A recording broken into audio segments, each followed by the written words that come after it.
ನಮಸ್ಕಾರ ಸ್ನೇಹಿತರೆ, ಇದೀಗ ತಾನೇ ಬಂದಿರುವ ಮುಖ್ಯವಾದ ಮಾಹಿತಿಗಳು. ರಾಜ್ಯದಲ್ಲಿ ನಿಲ್ಲದ ಮುಖ್ಯಮಂತ್ರಿ ಕುರ್ಚಿಯ ಕಿತ್ತಾಟ. ಇದೇ ಮಧ್ಯೆ ಸಿದ್ದರಾಮಯ್ಯ ಇಲ್ಲದಿದ್ರೆ ಕಾಂಗ್ರೆಸ್ಸೇ ಇಲ್ಲ ಎಂದ ರಾಜಣ್ಣವರು. ರಾಜ್ಯದ ಮುಖ್ಯವಾದ ಮಾಹಿತಿಗಳನ್ನು ನೋಡೋಣ ಸ್ನೇಹಿತರೆ. ಪಂಚ ಗ್ಯಾರಂಟಿ ಯೋಜನೆ ಜೊತೆಗೇನೆ 6ನೇ ಗ್ಯಾರಂಟಿ ಕೂಡ ಘೋಷಣೆ ಮಾಡಿದ ಡಿ.ಕೆ. ಶಿವಕುಮಾರ್ ಅವರು. ಏನಿದು ಗ್ಯಾರಂಟಿ, ಯಾರಿಗೆಲ್ಲ ಲಾಭವಾಗುತ್ತೆ ಎಲ್ಲ ಮಾಹಿತಿ ನೋಡೋಣ. ಇನ್ನು ನೀವು ಕೂಡ APL ಅಥವಾ BPL ಪಡಿತರ ಚೀಟಿ ಹೊಂದಿದ್ರೆ ವಿಡಿಯೋ ಸ್ವಲ್ಪನೂ ಸ್ಕಿಪ್ ಮಾಡಬೇಡಿ.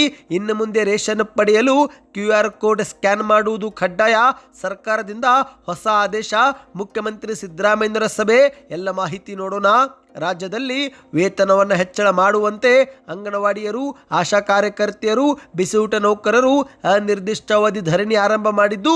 ಇದೇ ಮಧ್ಯೆ ಪ್ರತಿಭಟನೆ ಬಿಟ್ಟು ದೆಹಲಿಗೆ ಬನ್ನಿ, ವಸತಿ, ಊಟ, ವಿಮಾನ ಮತ್ತು ಎಲ್ಲ ವೆಚ್ಚ ನಾನೇ ಭರಿಸುವೆ ಎಂದು ಸಿಬ್ಬಂದಿಗಳಿಗೆ HD ಕುಮಾರಸ್ವಾಮಿ ಅವರು ಭರವಸೆ ಕೊಟ್ಟಿದ್ದಾರೆ. ಎಲ್ಲ ಸುದ್ದಿ ಬಂದಿವೆ ಸ್ನೇಹಿತರೆ. ನೀವು ಕೂಡ ಗೃಹಲಕ್ಷ್ಮಿ ಯೋಜನೆ ಫಲಾನುಭವಿಗಳಾಗಿದ್ದರೆ ನಿಮಗೊಂದು ಗುಡ್ ನ್ಯೂಸ್. ಬಾಕಿ 3 ಕಂತು ಒಟ್ಟಿಗೆ 6,000 ರೂಪಾಯಿ ಜಮಾ. ವೇಳಾಪಟ್ಟಿ ಬಿಡುಗಡೆ.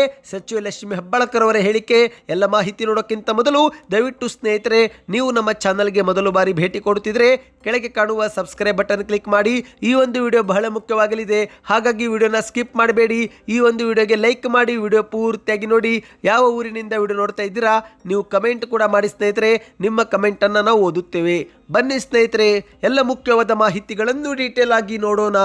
ಇದೀಗ ಸದ್ಯಕ್ಕೆ ರಾಜ್ಯ ರಾಜಕೀಯದಲ್ಲಿ ಮುಖ್ಯಮಂತ್ರಿ ಬದಲಾವಣೆ ಕುರ್ಚಿಯ ಮಾತು ತಣ್ಣಗಾಗಿದೆ. ಹೌದು ಸ್ನೇಹಿತರೆ, 5 ವರ್ಷವೂ ಕೂಡ ನಾನೇ ಮುಖ್ಯಮಂತ್ರಿ ಆಗಿರುತ್ತೇನೆ ಎಂದು CM ಸಿದ್ದರಾಮಯ್ಯನವರು ಸ್ಪಷ್ಟಪಡಿಸಿದ್ದು. ಇದೇ ಮಧ್ಯೆ ಸಿದ್ದರಾಮಯ್ಯ ಇಲ್ಲದಿದ್ರೆ ಕಾಂಗ್ರೆಸ್ಸೇ ಇಲ್ಲ ಎಂದು ಮಾಜಿ ಸಚಿವ KN ರಾಜಣ್ಣ ಅವರು ಸ್ಫೋಟಕ ಹೇಳಿಕೆಯನ್ನು ಕೊಟ್ಟಿದ್ದಾರೆ. ಹೌದು, ಮುಖ್ಯಮಂತ್ರಿ ಸಿದ್ದರಾಮಯ್ಯ ಇಲ್ಲವೆಂದರೆ ಕರ್ನಾಟಕದಲ್ಲಿ ಕಾಂಗ್ರೆಸ್ಸೇ ಇರಲ್ಲ ಎಂದು ಮಾಜಿ ಸಚಿವರಾಗಿರುವ KN ರಾಜಣ್ಣ ಅವರು ಚಾಮರಾಜನಗರದಲ್ಲಿ ಸುದ್ದಿಗಾರರೊಂದಿಗೆ ಮಾತನಾಡಿದ್ದಾರೆ. 5 ವರ್ಷವೂ ಕೂಡ ಮುಖ್ಯಮಂತ್ರಿ ಸಿದ್ದರಾಮಯ್ಯನವರೇ ಆಗಿರುತ್ತಾರೆ ಎಂದು ಕೂಡ ಸ್ಪಷ್ಟಪಡಿಸಿದ್ದಾರೆ. ಹೌದು, ನೋ ದೇವೇಗೌಡವೆಂದರೆ ನೋ JDS, ನೋ ಯಡಿಯೂರಪ್ಪ ಎಂದರೆ ನೋ BJP, ಅದೇ ರೀತಿ ನೋ ಸಿದ್ದರಾಮಯ್ಯ ಎಂದರೆ ನೋ ಕಾಂಗ್ರೆಸ್ ಎಂದು ಮಾಧ್ಯಮಗಳ ಮುಂದೆ ಹೇಳಿದ್ದಾರೆ. ಸಿದ್ದರಾಮಯ್ಯನವರೇ 5 ವರ್ಷವೂ ಕೂಡ ಮುಖ್ಯಮಂತ್ರಿಯಾಗಿ ಅಧಿಕಾರ ಪೂರೈಸುತ್ತಾರೆ. ಈ ಬಗ್ಗೆ ನನಗೆ ನಂಬಿಕೆ ಇದೆ, ಇದರಲ್ಲಿ ಯಾವುದೇ ಅನುಮಾನವೇ ಇಲ್ಲ. ಹೈಕಮಾಂಡ್ ಮತ್ತು ಸಿದ್ದರಾಮಯ್ಯನವರ ಮಧ್ಯೆ ಏನೆಲ್ಲ ಮಾತುಕತೆ ಆಗಿದೆಯೋ ಅದು ನನಗೆ ಗೊತ್ತಿಲ್ಲ. ಇನ್ನು DK ಶಿವಕುಮಾರ್ ಅವರು CM ಆಗುವ ವಿಚಾರವೂ ಕೂಡ ನನಗೆ ಗೊತ್ತಿಲ್ಲ. ಆಸೆ ಎನ್ನುವುದು ಎಲ್ಲರಿಗೂ ಇದ್ದೇ ಇರುತ್ತೆ. ಈಗ ಸದ್ಯಕ್ಕೆ ನಾನು ಮಂತ್ರಿ ಆಗುವುದು ಮುಖ್ಯವಲ್ಲ, ಸರ್ಕಾರ ಸುಭದ್ರವಾಗಿರಬೇಕು, ಅದೇ ಮುಖ್ಯ. ಮುಖ್ಯಮಂತ್ರಿ ಸಿದ್ದರಾಮಯ್ಯನವರು ಅನ್ನಭಾಗ್ಯ ಯೋಜನೆಯಂತಹ ಪುಣ್ಯದ ಕಾರ್ಯಕ್ರಮವನ್ನು ಜಾರಿಗೆ ಮಾಡಿದ್ದಾರೆ. ಈ ಒಂದು ಕಾರ್ಯಕ್ರಮ ಬಗ್ಗೆ ಯಾವುದೇ ಕಾರ್ಯಕ್ರಮದಲ್ಲಿ ನಾವು ಪ್ರಸ್ತಾಪ ಮಾಡಲೇಬೇಕು, ಇಲ್ಲವಾದರೆ ಬೇಜಾರಾಗುತ್ತದೆ ಎಂದು KN ರಾಜಣ್ಣ ಅವರು ಹೇಳಿಕೆ ಕೊಟ್ಟಿದ್ದಾರೆ. ಬನ್ನಿ ಸ್ನೇಹಿತರೆ, 2ನೇ ಮುಖ್ಯವಾದ ಮಾಹಿತಿಗೆ ಹೋಗೋಣ. ಪಂಚ ಗ್ಯಾರಂಟಿ ಯೋಜನೆ ಮಾಡಿ ಜನರ ಮನಸ್ಸು ಗೆದ್ದಿರುವ ಕಾಂಗ್ರೆಸ್ ಸರ್ಕಾರ ಇದೀಗ 6ನೇ ಗ್ಯಾರಂಟಿಯೂ ಕೂಡ ಘೋಷಣೆ ಮಾಡಿದೆ. ಹೌದು, ರಾಜ್ಯದ ಉಪಮುಖ್ಯಮಂತ್ರಿ DK ಶಿವಕುಮಾರ್ ಅವರು ಕಾಂಗ್ರೆಸ್ನ ಮತ್ತೊಂದು ಗ್ಯಾರಂಟಿ ಆಗಿರುವ 6ನೇ ಗ್ಯಾರಂಟಿ ಭೂ ಗ್ಯಾರಂಟಿಯನ್ನ ಘೋಷಣೆ ಮಾಡಿದ್ದಾರೆ. ಬೆಂಗಳೂರಲ್ಲಿ ವಿಧಾನಸೌಧದ ಬ್ಯಾಂಕ್ವೆಟ್ ಹಾಲ್ ಅಲ್ಲಿ ನಡೆದಂತ ಈ ಸ್ವತ್ತು 2.0 ತಂತ್ರಾಂಶಕ್ಕೆ ಚಾಲನೆ ಕೊಟ್ಟು DK ಶಿವಕುಮಾರ್ ಅವರು ವೇದಿಕೆ ಮೇಲೆ ಭಾಷಣ ಮಾಡಿದ್ದಾರೆ. ಕಾಂಗ್ರೆಸ್ ಸರ್ಕಾರ ಈ ಒಂದು ಹಿಂದಿನ ಅಧಿಕಾರದಲ್ಲಿದ್ದಾಗ ಉಳುವವನೇ ಭೂಮಿಯ ಒಡೆಯ ಎಂದು ಘೋಷಣೆ ಮಾಡಿತ್ತು. ಇತ್ತೀಚೆಗೆ ನಾವು ಬಗರ್ ಹುಕುಂ ಸಾಗುವಳಿ ಜಮೀನು ಕೂಡ ಸಕ್ರಮ ಮಾಡಿದ್ದೇವೆ. ಅರಣ್ಯ ಪ್ರದೇಶದಲ್ಲಿ ವಾಸ ಮಾಡುತ್ತಿರುವವರಿಗೆ ಕಾನೂನಿನ ಅಡಿಯಲ್ಲಿ ಸಹಾಯ ಕೂಡ ಮಾಡಿದ್ದು. ಈಗ ಮತ್ತೊಂದು ಹೆಜ್ಜೆ ಮುಂದೆ ಹೋಗಿ ನಿಮ್ಮ ಭೂಮಿ ಹಾಗೂ ಆಸ್ತಿ ದಾಖಲೆಗಳನ್ನು ಸರಿಪಡಿಸುವುದೇ ನಮ್ಮ 6ನೇ ಗ್ಯಾರಂಟಿ ಯೋಜನೆ ಆಗಿದೆ ಎಂದು DK ಶಿವಕುಮಾರ್ ಅವರು ಹೇಳಿದ್ದಾರೆ. ಬೆಂಗಳೂರು ಒಂದರಲ್ಲೇ 25 ಲಕ್ಷ ಆಸ್ತಿಗಳನ್ನು ಈ ಖಾತಾ ಅಭಿಯಾನ ಮಾಡುತ್ತಿದ್ದು 6 ಲಕ್ಷ ಜನರಿಗೆ ಈ ಖಾತಾ ಈಗಾಗಲೇ ವಿತರಿಸಲಾಗಿದೆ. ಇನ್ನು ವಿಜಯನಗರ ಜಿಲ್ಲೆಯಲ್ಲಿ ಕೃಷ್ಣ ಬೈರೇಗೌಡವರು ಮತ್ತು ಪ್ರಿಯಾಂಕ್ ಖರ್ಗೆ ಸೇರಿ 1,11,111 ಜನರಿಗೆ ಗ್ರಾಮ ಪಂಚಾಯಿತಿ ವ್ಯಾಪ್ತಿಯಿಂದ ಹೊರಗಿರುವ ತಾಂಡಗಳನ್ನು ಸಕ್ರಮ ಮಾಡಿ ಹಕ್ಕು ಪತ್ರ ಮತ್ತು ಭೂ ದಾಖಲೆ ಕೊಟ್ಟಿದ್ದಾರೆ ಎಂದು DK ಶಿವಕುಮಾರ್ ಅವರು ಹೇಳಿದ್ದಾರೆ. ನಮ್ಮ ಕಾಂಗ್ರೆಸ್ ಸರ್ಕಾರ ಹಸಿದವರಿಗೆ ಅನ್ನ ಮತ್ತು ಉದ್ಯೋಗ ನೀಡ್ತಾ ಇದೆ. ಜನರ ಶಕ್ತಿಯೇ ನಮ್ಮ ಶಕ್ತಿ, ಜನರೇ ನಮ್ಮ ಆಸ್ತಿ ಎಂದು DK ಶಿವಕುಮಾರ್ ಅವರು ಹೇಳಿದ್ದಾರೆ. ಈ ಒಂದು ಹಿಂದೆ ನರೇಗಾ ಯೋಜನೆಯಲ್ಲಿ ನನ್ನ ಕ್ಷೇತ್ರದಲ್ಲಿ 250 ಕೋಟಿ ರೂಪಾಯಿಯಷ್ಟು ನಾನು ಕೆಲಸ ಮಾಡಿಸಿದ್ದೆ. ಇದನ್ನು ನೋಡಿ ಎಲ್ಲರೂ ಕೂಡ ಗಾಬರಿಯಾದರು. ಆದರೆ BJP ಮತ್ತು ಕೇಂದ್ರ ಸರ್ಕಾರದವರು ನಾನು ಹಣ ಲೂಟಿ ಮಾಡಿದ್ದೇನೆ, ಸುಳ್ಳು ಲೆಕ್ಕ ಕೊಟ್ಟಿದ್ದೇನೆಂದೆಲ್ಲ ನನ್ನ ಮೇಲೆ ಆರೋಪ ಮಾಡಿ ತಂಡಗಳನ್ನು ಕಳುಹಿಸಿ ಅನೇಕ ಕಡೆಗೆ ತನಿಖೆ ಮಾಡಿಸಿದ್ರು. ನಾನು ಆ ಸಮಯದಲ್ಲಿ 60ರಿಂದ 70 ಸಾವಿರ ಮನೆಗಳಿಗೆ ನರೇಗಾ ಯೋಜನೆ ಮೂಲಕ ಜಮೀನು, ದನದ ಕೊಟ್ಟಿಗೆ, ಕೋಳಿ ಸಾಕಣೆ, ಆಶ್ರಯ ಮನೆ, ಪಂಚಾಯಿತಿ ಕಚೇರಿ, ಪಾರ್ಕ್ ನಿರ್ಮಾಣ ಸೇರಿ ಹಲವಾರು ವ್ಯವಸ್ಥೆಗಳನ್ನು ಜಾರಿಗೆ ಮಾಡಿದ್ದೆ ಎಂದು DK ಶಿವಕುಮಾರ್ ಅವರು ನೆನಪಿಸಿದ್ದಾರೆ. ಬನ್ನಿ ಸ್ನೇಹಿತರೆ, ಮತ್ತೊಂದು ಮಾಹಿತಿಗೆ ಹೋಗೋಣ. ನೀವೇನಾದರೂ APL ಅಥವಾ BPL ಕಾರ್ಡು ಹೊಂದಿದ್ರೆ ಯಾವ ಕಾರ್ಡ್ ಇದೆ ಕಮೆಂಟ್ ಮಾಡಿ. ಈಗ ಅನ್ನಭಾಗ್ಯ ಯೋಜನೆಯಲ್ಲಿ ಮತ್ತೊಂದು ದೊಡ್ಡ ಬದಲಾವಣೆ ಆಗ್ತಾ ಇದೆ. ಹೌದು ಸ್ನೇಹಿತರೆ, ಪಂಚ ಗ್ಯಾರಂಟಿ ಯೋಜನೆಗಳಲ್ಲಿ ಅನ್ನಭಾಗ್ಯ ಯೋಜನೆಯೂ ಕೂಡ ಒಂದಾಗಿದ್ದು ಈಗಾಗಲೇ ಈ ಒಂದು ಯೋಜನೆಯಲ್ಲಿ ಹಲವು ಬದಲಾವಣೆ ನಾವು ನೋಡಿದ್ದೇವೆ. ಈ ಒಂದು ಹಿಂದೆ ಸರ್ಕಾರ 5 kg ಅಕ್ಕಿ ಕೊಡಲಾಗದೆ 5 kg ಅಕ್ಕಿ ಬದಲಿಗೆ ಸ್ವಲ್ಪ ತಿಂಗಳು ಹಣವನ್ನು ಜಮಾ ಮಾಡಿತು. ನಂತರ ದಿನಗಳಲ್ಲಿ 5 kg ಅಕ್ಕಿ ಬದಲಿಗೆ ಗೋಧಿ ಮತ್ತು ಜೋಳ ನೀಡಿದ್ರು. ಇತ್ತೀಚೆಗೆ 10 kg ಅಕ್ಕಿಯೂ ಕೂಡ ನೀಡಿದ್ರು. ಆದರೆ ಇದೀಗ ಆಹಾರ ಕಿಟ್ ಕೊಡಲು ಸರ್ಕಾರ ಮುಂದಾಗಿದೆ.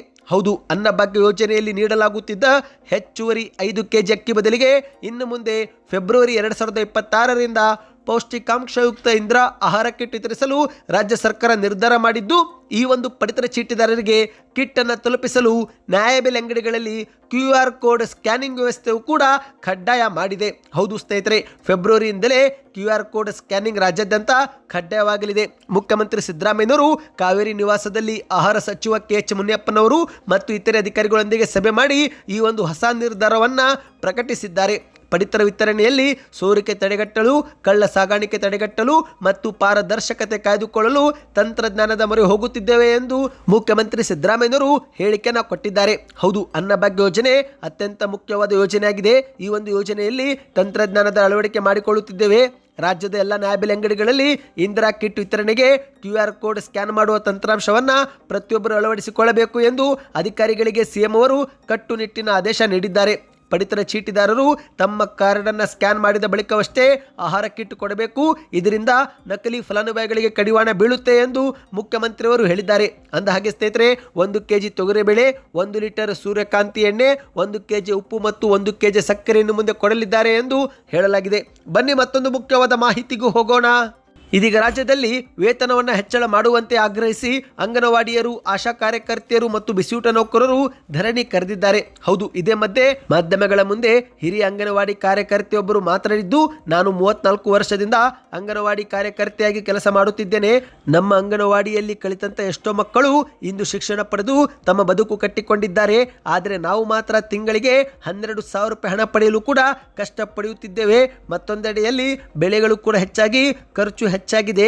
ಕಡಿಮೆ ಸಂಬಳದಲ್ಲಿ ನಾವು ಹೇಗೆ ಬದುಕಬೇಕು ಎಂದು ಆಕ್ರೋಶ ವ್ಯಕ್ತಪಡಿಸಿದ್ದಾರೆ. ಮೋದಿಯವರು ನಮ್ಮ ಸಂಬಳ ಜಾಸ್ತಿ ಮಾಡಲೇಬೇಕು ಎಂದು ಆಗ್ರಹವನ್ನ ಮಾಡಿದ್ದಾರೆ. ನಮಗೆ ಈ ಒಂದು ಹಿಂದೆ ಕನಿಷ್ಠ ವೇತನವನ್ನಾದರೂ ನೀಡಿ ಎಂದು ಹೋರಾಟ ಮಾಡಿದಾಗ ರಾಜ್ಯ ಸರ್ಕಾರ 1,000 ರೂಪಾಯಿ ಏರಿಕೆ ಮಾಡಿತು. ಆದರೂ ಕೂಡ ನಮ್ಮ ಪೂರ್ಣ ಬೇಡಿಕೆ ಇದುವರೆಗೆ ಈಡೇರಿಲ್ಲ. ಇನ್ನು ಕೇಂದ್ರ ಸರ್ಕಾರ 2018ರ ನಂತರ 1 ರೂಪಾಯಿಯೂ ಕೂಡ ವೇತನ ಏರಿಕೆ ಮಾಡೇ ಇಲ್ಲ. ಹೀಗಾದರೆ ನಾವು ಬದುಕುವುದಾದರೂ ಹೇಗೆ ಎಂದು ಆಕ್ರೋಶವನ್ನು ವ್ಯಕ್ತಪಡಿಸಿದ್ದಾರೆ. ನಮಗೆ 4-5 ಕೆಲಸ ಕೊಟ್ಟು ಬಿಡ್ತಾರೆ, ಮೊಬೈಲ್ನಲ್ಲಿಯೇ ಎಲ್ಲವನ್ನು ದಾಖಲಿಸಬೇಕು ಎನ್ನುತ್ತಾರೆ. ಚೆನ್ನಾಗಿರುವ ಮೊಬೈಲು ಕೂಡ ಕೊಟ್ಟಿಲ್ಲ, ನೆಟ್ವರ್ಕ್ ಕೂಡ ಇರುವುದಿಲ್ಲ. ಮುಖ ಆಧಾರಿತ ಫೇಸ್ ಸ್ಕ್ಯಾನ್ ಮಾಡುವಂತಹ ದಾಖಲೆ ವ್ಯವಸ್ಥೆ ರದ್ದು ಮಾಡಿ, ಇಲ್ಲವೇ ಸರಿಯಾದ ಮೊಬೈಲ್ ನಮಗೆ ಕೊಡಿ ಎಂದು ಅಂಗನವಾಡಿಯ ಕಾರ್ಯಕರ್ತೆಯೊಬ್ಬರು ಆಗ್ರಹವನ್ನ ಮಾಡಿದ್ದಾರೆ. ಇನ್ನು ಈ ಒಂದು ಪ್ರತಿಭಟನೆ ಜೋರಾಗುತ್ತಿದ್ದಂತೆ HD ಕುಮಾರಸ್ವಾಮಿ ಅವರು ಪ್ರತಿಭಟನೆ ಬಿಟ್ಟು ದೆಹಲಿಗೆ ಬನ್ನಿ, ನಿಮ್ಮ ವಿಮಾನಯಾನ, ವಸತಿ, ಊಟ ವೆಚ್ಚ ನಾನೇ ಭರಿಸುವೆ, ಮಾತುಕತೆ ಮಾಡೋಣ ಎಂದು ಅಂಗನವಾಡಿ ಸಿಬ್ಬಂದಿಗೆ HD ಕುಮಾರಸ್ವಾಮಿ ಅವರು ಭರವಸೆ ಕೊಟ್ಟಿದ್ದಾರೆ. ಹೌದು ಸ್ನೇಹಿತರೆ, ಪ್ರತಿಭಟನೆ ಬಿಟ್ಟು ಮಾತುಕತೆಗೆ ದೆಹಲಿಗೆ ಬರುವಂತೆ ಅನಿರ್ದಿಷ್ಟಾವಧಿ ಮುಷ್ಕರಕ್ಕಿಳಿದಿರುವಂತಹ ಅಂಗನವಾಡಿಯ ಕಾರ್ಯಕರ್ತೆಯರಿಗೆ HD ಕುಮಾರಸ್ವಾಮಿ ಅವರು ಆಹ್ವಾನ ನೀಡಿದ್ದಾರೆ.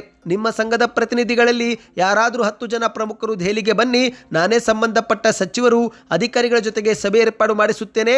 ನೀವು ಬಂದು ಹೋಗುವ ವಿಮಾನಯಾನದ ಖರ್ಚು ಮತ್ತು ದೆಹಲಿಯಲ್ಲಿ ವಸತಿ ವ್ಯವಸ್ಥೆಯು ಕೂಡ ನಾನೇ ಕಲ್ಪಿಸುವೆ ಎಂದು HD ಕುಮಾರಸ್ವಾಮಿ ಅವರು ಭರವಸೆ ಕೊಟ್ಟಿದ್ದಾರೆ. ಈಗಾಗಲೇ ಮಾಹಿತಿ ಪ್ರಕಾರ ಕೆಲ ಪ್ರಮುಖರು ದೆಹಲಿಗೂ ಕೂಡ ಹೋಗಿದ್ದಾರೆ ಎಂದು ಹೇಳಲಾಗಿದೆ. ಬನ್ನಿ ಕೊನೆಯ ಮುಖ್ಯವಾದ ಮಾಹಿತಿ ಹೋಗೋಣ. ನೀವೇನಾದರೂ ಗೃಹಲಕ್ಷ್ಮಿ ಯೋಜನೆ ಫಲಾನುಭವಿಗಳಾಗಿದ್ದರೆ ಈಗಲೇ ಕಮೆಂಟ್ನಲ್ಲಿ ಗುಡ್ ನ್ಯೂಸ್ ಎಂದು ಕಮೆಂಟ್ ಮಾಡಿ. ಮತ್ತು ನಿಮ್ಮ ಬ್ಯಾಂಕ್ ಖಾತೆಗೆ ನವೆಂಬರ್ ತಿಂಗಳಲ್ಲಿ 2,000 ರೂಪಾಯಿ ಜಮಾವಾಯಿತಾ, ಅದು ಕೂಡ ಎಸ್ ಅಥವಾ ನೋ ಎಂದು ಕಮೆಂಟ್ ಮಾಡಿ. ಹೌದು, ಕರ್ನಾಟಕದಲ್ಲಿ 1,27,00,000ಕ್ಕೂ ಅಧಿಕ ಫಲಾನುಭವಿಗಳು ಗೃಹಲಕ್ಷ್ಮಿ ಯೋಜನೆಯ ಬಾಕಿ 3 ಕಂತುಗಾಗಿ ಕಳೆದ 3 ತಿಂಗಳಿನಿಂದ ಕಾದು ಕುಳಿತಿದ್ದಾರೆ. ಹೌದು ಸ್ನೇಹಿತರೆ, ಈ ಬಗ್ಗೆ ಮಹಿಳಾ ಮತ್ತು ಮಕ್ಕಳ ಕಲ್ಯಾಣ ಇಲಾಖೆಯ ಸಚಿವೆ ಲಕ್ಷ್ಮೀ ಹೆಬ್ಬಾಳ್ಕರ್ ಅವರು ಸ್ವತಃ ಇದೀಗ ಸಿಹಿ ಸುದ್ದಿ ಕೊಟ್ಟಿದ್ದಾರೆ. ಆಗಸ್ಟ್ ಕಂತು, ಸೆಪ್ಟೆಂಬರ್ ಕಂತು ಮತ್ತು ಅಕ್ಟೋಬರ್ ತಿಂಗಳ ಒಟ್ಟು 3 ಕಂತನ್ನು ಹಂತವಾಗಿ ಡಿಸೆಂಬರ್ ತಿಂಗಳು ಮುಗಿದರೊಳಗೆ ಜಮೆ ಮಾಡುವುದಾಗಿ ಮಾಹಿತಿ ಕೊಟ್ಟಿದ್ದಾರೆ.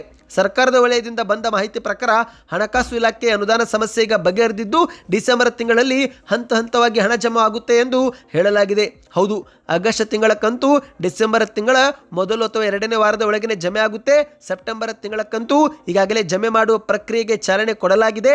ಅಕ್ಟೋಬರ್ ತಿಂಗಳ ಕಂತು ಡಿಸೆಂಬರ್ 15ರ ನಂತರ ಜಮೆ ಆಗುತ್ತೆ. ಒಟ್ಟು ಡಿಸೆಂಬರ್ ತಿಂಗಳು ಮುಗಿದರೊಳಗೆ 6,000 ರೂಪಾಯಿ ಜಮೆ ಮಾಡುವ ಸರ್ಕಾರ ಗುರಿ ಹಾಕಿಕೊಂಡಿದೆ ಎಂದು ಲಕ್ಷ್ಮೀ ಹೆಬ್ಬಾಳ್ಕರ್ ಅವರು ಹೇಳಿಕೆ ಕೊಟ್ಟಿದ್ದಾರೆ. ಅಂದಹಾಗೆ ಸ್ನೇಹಿತರೆ, ಗೃಹಲಕ್ಷ್ಮಿ ಯೋಜನೆ ಫಲಾನುಭವಿಗಳು ಕಡ್ಡಾಯವಾಗಿ ಬ್ಯಾಂಕ್ ಖಾತೆಗೆ ಆಧಾರ್ ಕಾರ್ಡ್ ಲಿಂಕ್ ಮಾಡಿಕೊಂಡಿರಬೇಕು, KYC ಅಪ್ಡೇಟ್ ಮಾಡಿಕೊಂಡಿರಬೇಕು ಮತ್ತು ಕುಟುಂಬದ ಎಲ್ಲ ಸದಸ್ಯರ ಆಧಾರ್ ಕಾರ್ಡು ರೇಷನ್ ಕಾರ್ಡ್ಗೆ ಲಿಂಕ್ ಆಗಿರಬೇಕು ಎಂದು ಹೇಳಲಾಗಿದೆ. ಈ ಮಾಹಿತಿ ಇಷ್ಟವಾಯಿತಾ ಸ್ನೇಹಿತರೆ? ಹಾಗಾದರೆ ವಿಡಿಯೋಗೆ ಲೈಕ್ ಮಾಡಿ, ಚಾನಲ್ಗೆ ಸಬ್ಸ್ಕ್ರೈಬ್ ಆಗಿ.